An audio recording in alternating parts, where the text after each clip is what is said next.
Creative Moment, episode 9. I'm Dante Bullhauer, your co-host. Jamie Bullhauer. He's a writer, I'm a photographer. This is a podcast where we talk all things creativity. And today we're talking fear and doubt and how that plays into our creative lives. We've touched on it a little bit in terms of, we've talked about comfort zones. We've talked about, why we create and we want other people to like our stuff. And with creativity and it being kind of a, vulnerable and sometimes sensitive topic when it comes to negativity towards your creations, whether it's a poem, whether it's a book, whether it's a photograph. I feel like the creative world, it can be kind of hard to take sometimes. And so I want to start, what's your input on how you deal with that? Especially in all fields, there's some version of fear and doubt, that just happens in sports, as a coach and stuff like that. And they usually go hand in hand, but I actually think they're two distinct things. So even though we keep this pretty organic, we do get to think about before we record. So what do you think of this definition of doubt? Doubt is the lack of confidence in your skills.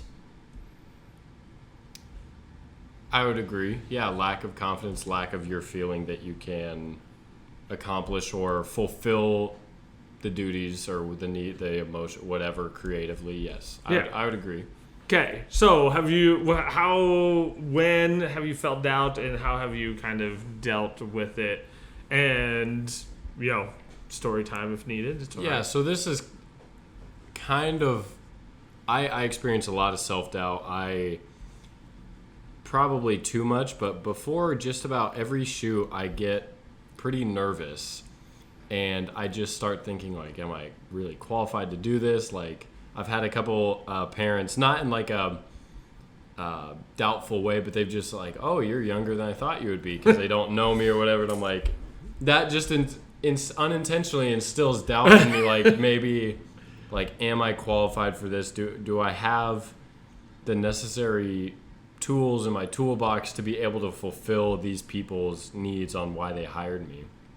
And so a lot of the time I am worried before I shoot, and I'm wondering if I am going to be able to do it correctly, if they'll like it. In terms of like how I kind of deal with it, I just try and, I get a lot of feedback, obviously, from parents, from a bunch of different people for the work that I create for them. And I go back and I look at the really positive messages on people that loved my work, and I'm like, okay, what you're doing. You've shot a couple seniors this summer. Like, this one's not going to be like you've never shot a photograph before. And so I just try and give myself some reassurance in terms of just my experience is kind of what keeps me away from that doubt at times, and knowing that, I have gotten these like positive feedback and this type of thing to where I know that maybe even if I don't like it, and it because I don't like a lot of my work, I don't know why, but I just am self-conscious about a lot of it. And if you're always learning, you're like, oh, I could have done this and this differently. But experience has probably been the biggest factor in helping relieve that doubt for me. Yeah, and that's what I was saying. So doubt is the lack of confidence in your skill set. So the one way to handle dealing with doubt is actually working on your craft, learning, and we talked about creating a bigger comfort zone, okay, and getting feedback and stuff obviously allows for growth in all kinds of areas. Obviously in writing, we get peer edits, and we get people to read it before we kind of publish it, and cover some basic stuff. But in doing those things, that's also where when we try something new, even if we're a veteran or something at it, that means 50 years old man. Not me. You still experience doubt. It doesn't matter. So I was just thinking about that because I just released my newest project, the Creative Moment Writing Workshop. Now, I'm confident about the content, but I've never put together like a workbook type of thing for somebody else to learn from. So Of course, I had a little doubt there because I had never done that aspect before. And when I try like a new poetic style, or my next project is actually some of my short stories. That's a whole different kind of field. So I feel that doubt with that, but I have to know that I've done this for a long time. I write almost every day now. I've done a better job with that. And I just have to have confidence actually in my skill set. The feedback, and sometimes, as we talked about in other episodes, like the haters and stuff, not everybody's going to like your stuff anyway. Just they're not, okay? But if you've done a good project, a good painting, whatever, because you have relied on your skill set. Now, you will continue to have doubt if you are that type of person. You're just like, oh, I'm going to write every once in a while. Or I'm going to paint every 3 months. Well, yeah, because you're not working on your skill set. And your skill set builds that confidence, which then helps eliminate doubt. I was reading a book recently that talked about, part of it, one of the chapters was the 10,000 hour rule, and how if you look at the most successful people in whatever field it is, they will have had just a vast amount of time, like 10,000 hours, 20,000 hours plus, just doing that craft, whatever it is. And so that experience, not only it helps you learn, but it also helps you be more reassured in that craft, in that whatever you're doing, because what's, like, a lot of me learning photography in the beginning was learning what was wrong and what sucked. Yeah. And then deciding not to do that until I was like, okay, now that looks like this looks good. So we'll keep doing more of this, less of that. And that just comes with experience. And I think a lot of people, especially, again, when we talk about creativity, it's kind of a vulnerable thing to be critiqued. A lot of people don't get to where they want to be in a creative field because there is that doubt and fear of, well, what if I'm not any good? And, everybody's bad in the beginning at everything. Yeah. And so it's hard to put yourself out there, and maybe you're not quite putting together the product that you imagine, but with experience, you build, that backbone for you to create better stuff, and then get rid of that fear, get rid of that doubt, because you have learned so much and you've done so much. And there's lots of, like, Ray Bradbury, in an interview, I think I mentioned this in another one, he said it took him like 10 years to really find his voice. He finally wrote a short story that he felt was just him, his skill set and everything. In the world of basketball, Kobe Bryant, Michael Jordan, the greats are known for being in the gym first, last out of the gym. They work really hard at their craft, and that gives them the confidence to take those game-winning shots and stuff like that.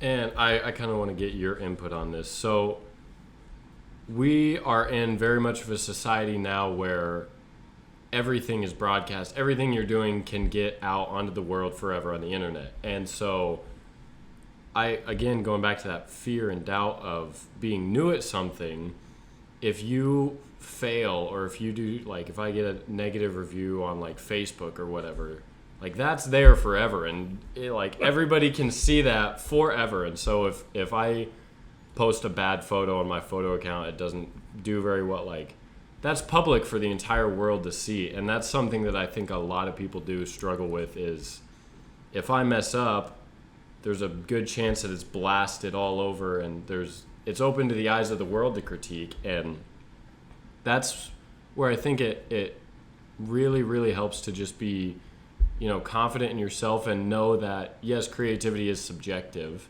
And like we talked about, someone's always going to not like your stuff. And so, like, what are your thoughts on, I know a lot of new people, like, I didn't start my photo account on Instagram till last year because I was just a little self-conscious about, like, well, people think this is stupid, whatever. And so do you think, like, starting out, is it better to just kind of, create until you feel like you've gotten there? What are your thoughts on just kind of the ability to be judged by anyone, anywhere, and how that, how to kind of control that, realize it, but still have the confidence to put out content, to be creative, and to share it like with others. So that actually kind of a little bit goes into what I had as a definition of fear. Okay. All right. And so because that keeps, it's not doubt that sometimes keeps people from sharing their stuff. It's actually fear. And fear is the avoidance of change and the uncertainty of things. So it is that feeling I'm comfortable here. I might get a bad review, the change aspect, because the opposite end is, what if I post something and it goes viral now, like on TikTok or something like that, like, and all of a sudden my world explodes in the positive to a degree, or that I have to, if all of a sudden I get a good review, well, I have to write again and capitalize on that. Yeah, and we have it in sports and stuff. Well, you won championship this year. Well, now you got to do it again. Yep. Like, you have to have a dynasty. It's a very much what have you done for me lately type world. And so fear keeps you locked in with that, because you don't want to change, no matter sometimes how unhappy we are or goals that we want. Personally, comfort zones in that regard keep us there, even if we're unhappy, because we're fear of change. So in our digital world, okay, I've got a somewhat bad review on my fiction book. They said nothing happened, and yeah, it's there.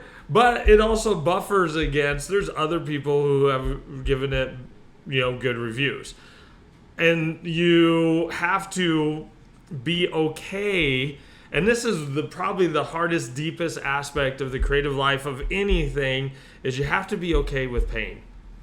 And for us, it's usually more the emotional, mental aspect, because we live in a really tough moment in our society. It's cooler to be cruel than it is, to be nice. It's cooler to not care. Yeah, not care, or off. just tear people down and stuff like that. And in the, like you've mentioned, in the creative world, doesn't matter, painting, whatever, it is a very vulnerable expression of ourselves. And so we're leading ourselves to that chance that somebody's going to hurt us, no matter how much we react to it and be positive.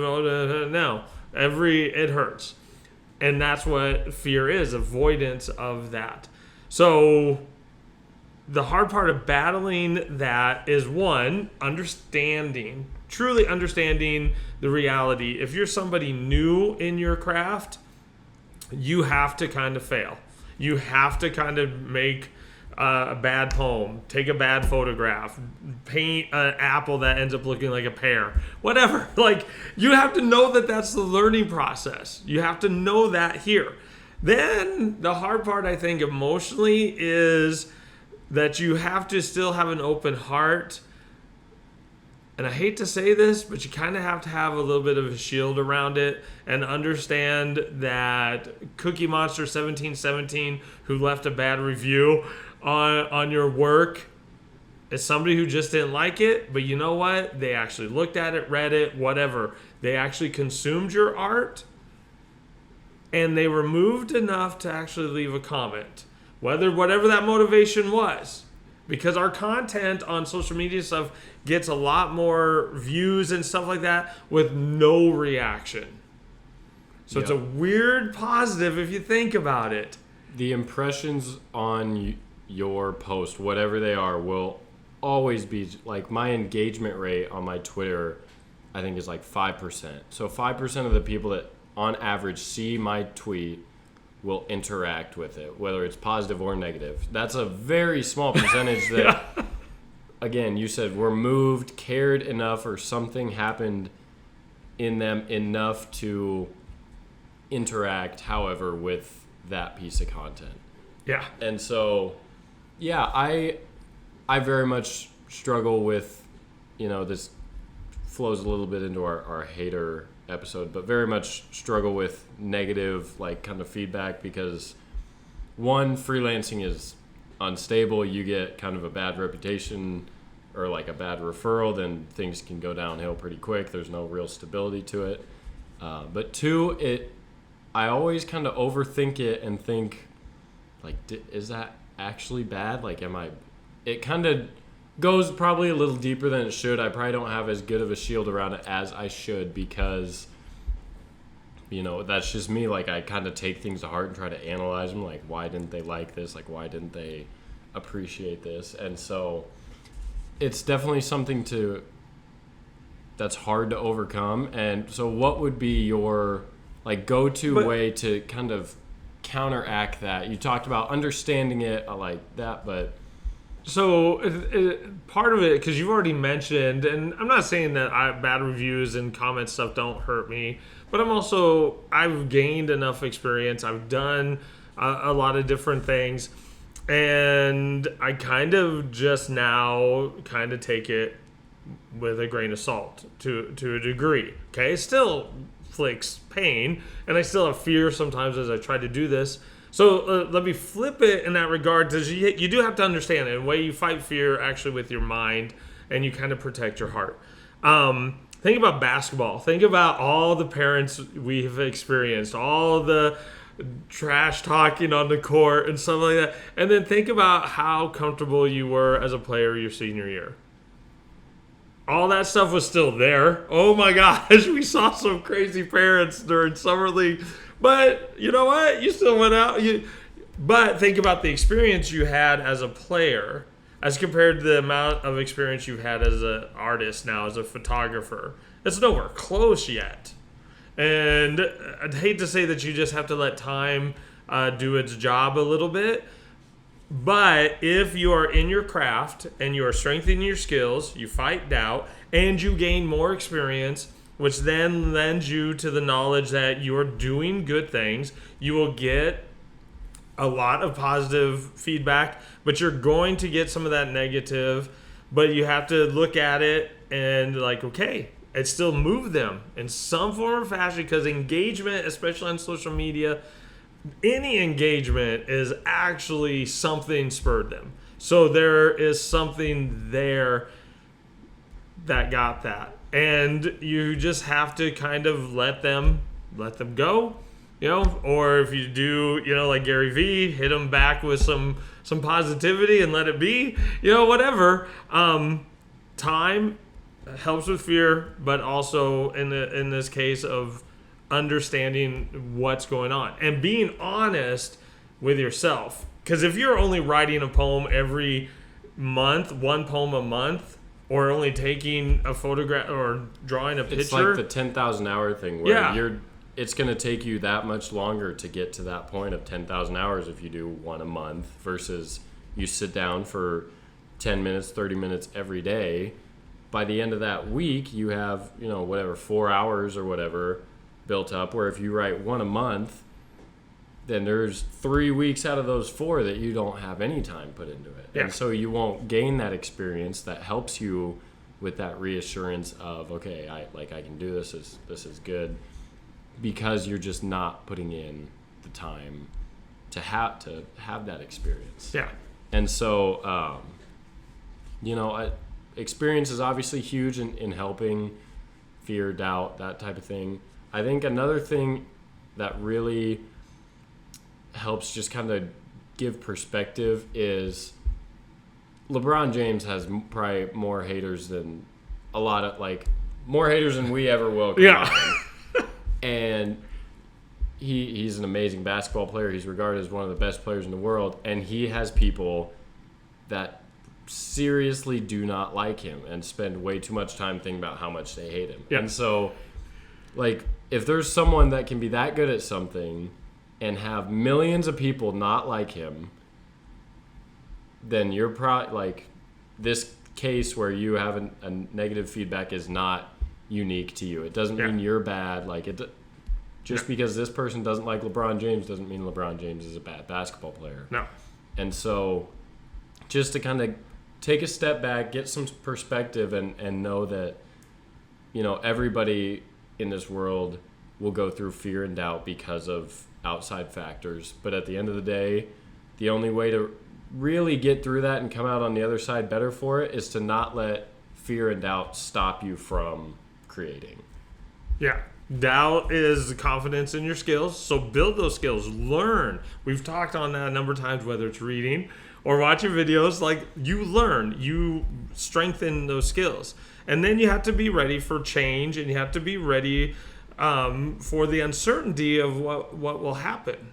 And some of that uncertainty is that feedback will come back, and it might be negative, it might be positive, it might be nothing. That is actually worse. I hate when I do something I think is really good, and like nobody reads the blog post. I'm like, dang, I thought that was like one of my better ones, and that one gets nothing, And then I write some blog posts like in 30 minutes, and bam, bam, bam, and I'm like, okay, I don't. Yeah, I can completely, like, when I post something in it, I'm like, this is a sweet photo. It gets like 30 likes. I'm like, okay, well, like, I don't know what else to do here. But that most of the time I'm like, the algorithm didn't favor me. But just experience. Don't let it stop you, especially if you're just starting out. You will fail. You'll put out some bad stuff.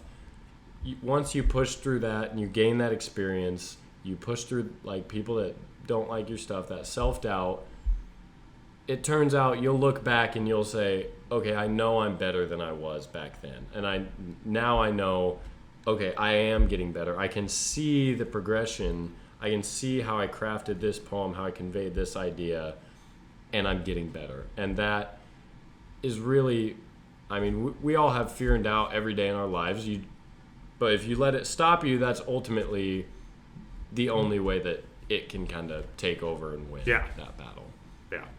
And so with that, I think that wraps up episode 9 of The Creative Moment, our evening bubblers tonight. So we're probably going to be up late, but that about does it. We will see you guys in a couple weeks.